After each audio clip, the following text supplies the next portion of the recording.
संसद में भ्रष्टाचार का मुद्दा पिछले विंटर सेशन में 2010 में पार्टी की ओर से उठाया गया था और पूरे के पूरे विपक्ष ने भारतीय जनता पार्टी का साथ दे करके सरकार जितने घोटालों के लिए दोषी थी उन सब घोटालों पर बहस की मांग की और कहा कि जो सबसे बड़ा घोटाला सामने आया है 2G स्कैम का, उसके बारे में सरकार अगर जॉइंट पार्लियामेंट्री कमेटी नहीं बनाएगी तो हम और किसी विषय पर चर्चा नहीं करेंगे। परिणाम यह हुआ कि 2010 का विंटर सेशन पूरा का पूरा इस चर्चा के अलावा और किसी विषय पर चर्चा नहीं कर सका और उसका परिणाम हुआ कि सरकार को मजबूर होकर के बजट सेशन से पहले 2011 का बजट सेशन फरवरी में शुरू होना था, उससे पहले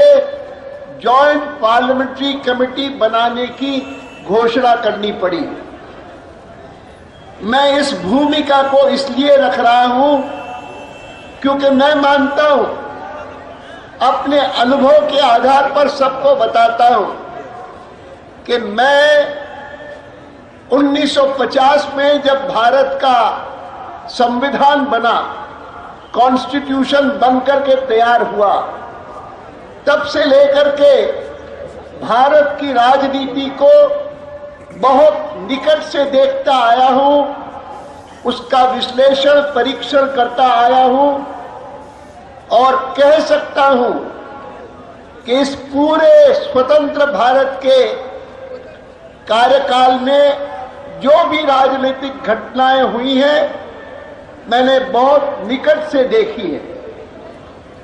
1951 में संविधान बनने के तुरंत बाद डॉक्टर श्यामा प्रसाद मुखर्जी ने भारतीय जनसंघ का निर्माण किया, भारतीय जनसंघ की स्थापना की और श्री दीनदयाल उपाध्याय, श्री अटल बिहारी वाजपेयी, श्री नानाजी देशमुख, ऐसे कई सारे कार्यकर्ता, सब उस समय नौजवान थे, मेरे सहित भारतीय जनसंघ में सक्रिय हुए। मेरा सौभाग्य रहा कि हिंदुस्तान का पहला आम चुनाव नए संविधान के अधीन जब 1952 में हुआ, तब से लेकर के जितने लोकसभा के चुनाव हुए हैं और अधिकांश विधानसभाओं के चुनाव हुए हैं, 1952 में पहला आम चुनाव हुआ, 2009 में लोकसभा का 15वां चुनाव हुआ और 15 के 15 चुनावों में मैंने भाग लिया है।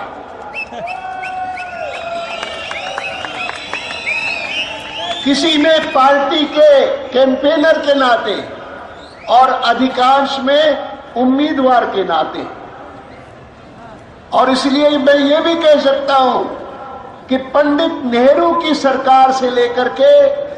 डॉक्टर मनमोहन सिंह जी की सरकार तक सभी सरकारें मैंने देखी है, निकट से देखी है और कहते हुए मुझे दुख होता है कि प्रधानमंत्री बनने से पहले मैं डॉक्टर मनमोहन सिंह की इज्जत करता था, उनका आदर करता था, उनको सम्मान पूर्वक देखता था कि अच्छे योग्य अधिकारी हैं, लेकिन आज मुझे कहने में दुख होता है कि ऐसी भ्रष्ट सरकार मैंने पहले कभी नहीं देखी और वह भ्रष्टाचार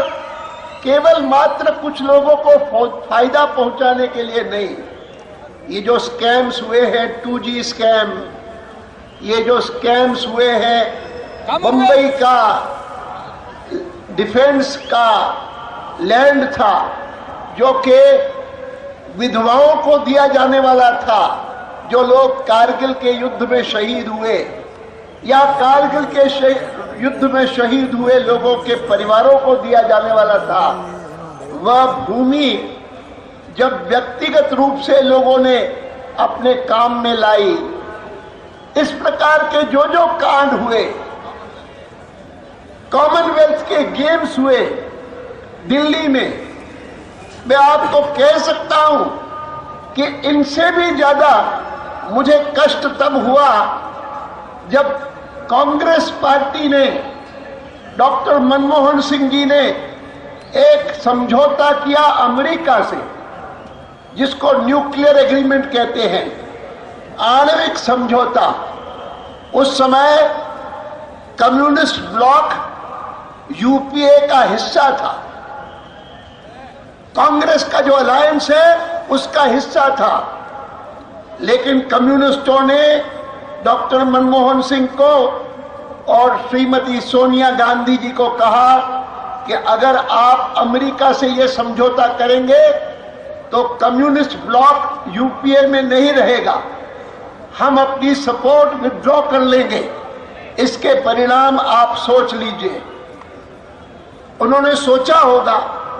लेकिन उन्होंने निर्णय किया कि कम्युनिस्ट पार्टी के लोग भले विरोध करें, लेकिन हम अमेरिका से समझौता जरूर करेंगे। उन्होंने समझौता कर लिया और समझौता करते ही कम्युनिस्ट ब्लॉक ने यूपीए से अपने को विथड्रॉ किया और उसका परिणाम हुआ कि डॉक्टर मनमोहन सिंह जी की सरकार मेजॉरिटी सरकार माइनॉरिटी सरकार बन गई,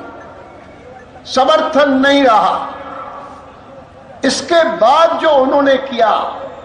मैं समझता हूं कि दुनिया के किसी लोकतंत्रीय इतिहास में, लोकतंत्रीय देश के इतिहास में ऐसा नहीं हुआ होगा। हिंदुस्तान की आज दुनिया भर में इज्जत है, तो इज्जत का एक प्रमुख कारण है कि जब हम आजाद हुए थे और हमने लोकतंत्र अपनाया था और हमने कहा था कि हम पार्लियामेंट्री डेमोक्रेसी के अनुसार भारत का शासन चलाएंगे, तो पश्चिम के विद्वानों ने बड़ी हमारी आलोचना की थी, मजाक